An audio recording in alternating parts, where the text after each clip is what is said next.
So these are my Adidas Tactical ADV boots, and man, I just keep going back to, you know, mid-80s Run DMC.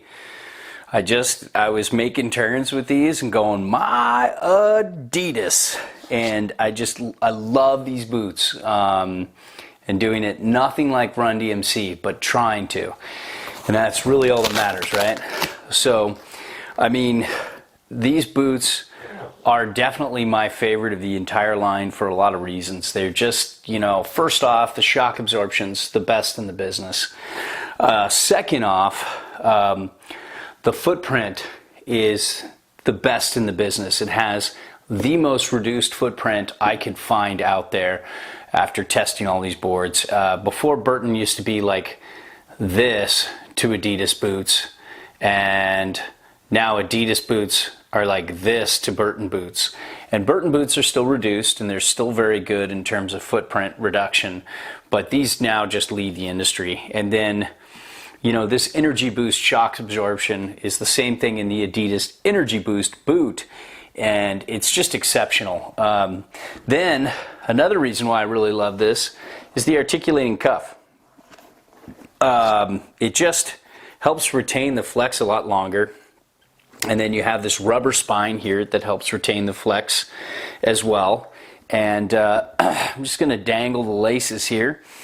But, you know, then on top of the Energy Boost, you also have a rubber sole. So that's nice, and spikes for hiking. And I found that the traction's pretty good. It's not the best. I actually found that the Adidas Samba had the best traction. I'd love to see maybe more of a combination of that Samba-style Continental rubber mixed with these kind of spiky, more deeper snow traction oriented you know, soles, but still very good. And they're just really small, not only in footprint, but they're also narrow, and they're pretty light, and they feel, you know, going back and forth between this and another one of my favorite boots, the Burton Almighty.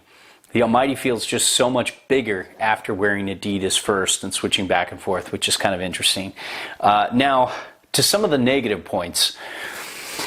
The Velcro you see right here, I'd really love to see them extend it all the way to the middle and just wrap it around. That would be so much better. It would make it such a better boot, because I've noticed with not these, but with others, that it does pop loose sometimes. It's not the best grip. I've actually ordered a Velcro strap that I'm probably going to glue or sew to the back here and run it around to keep this in place. And it was only like 15 bucks, so it's like not a bad thing. But that's, you know, that's pretty much it with this boot. You know, when I initially put it on, the comfort factor I wasn't sure about.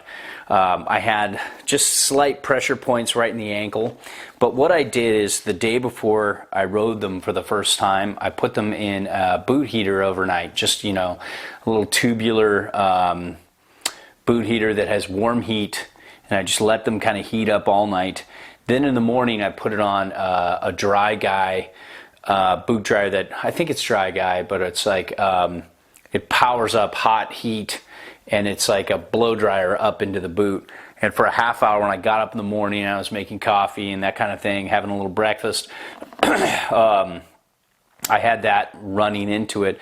So when I put them on, they were pretty warm, and I kept them kind of loose. And when I did that, it really made a difference, and I had almost no pressure points. The only pressure points I felt were with the union bindings with the narrower strap, but that was more from the Adidas Samba that I rode the day before. They had a lot of pressure points on me, and it was the exact same place where I was already sore from the day before. But then, you know, just moving forward, switching to a different ankle strap, I had no pressure points, no pain, nothing. They were super comfortable, and they're going to work for me all season, and I'm stoked on that. So of all the boots, the only two boots that I really had a problem with were the Samba and the Superstar. But again, some of my riders didn't have problems with that, so it all comes down to your foot. So also, this has a nice inward lean. The shock absorption is amazing. Not only do you, I forgot to mention that not only do you get shock absorption, but you don't trade up response too much for that shock absorption. It reminds me of the Ions of old, like 10 years ago, where they used to have just this pillowy, cushy, super shock absorbent ride. And now all the Burton boots have are very EST modified soles, so they're trying to really reduce the shock absorption in the sole height so you have more board feel, where this I didn't feel a loss of board feel, and I didn't feel a loss of response. So that was pretty cool. In terms of response, I feel that they're kind of like near the Blauvelt and you know, the Blauvelt and Energy Boost feel like they're a little bit more responsive, but these are still pretty close. And all in all, I'm just, you know, thoroughly impressed with the design. I think they need to make some mods to the liner. And of course, you know, the footbed, I rode these with the footbed just to see what they were like, but now these are going to be thrown out and I'm going to put in aftermarket insoles from either Footprint Insole Technology, Remind, or a custom orthotic I had made. So it's going to be one of those. So just a great boot. Lots of room. I forgot to mention in the liner, there's lots of room for your foot. Even though it feels a little more like on the outside, it feels like it looks a little more narrow and feels more reduced than Burton.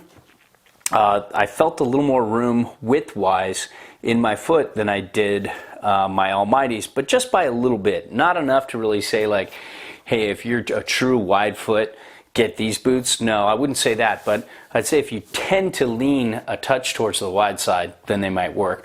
And you can see this neoprene here, really, it's all the same soft, it's all the same foam on the inside. It's this kind of soft fuzzy foam on the top going to like this kind of less fuzzy foam down on the bottom that grips your ankle pretty well. I like the way the Energy Boost grips better, but then and inside it's all the same.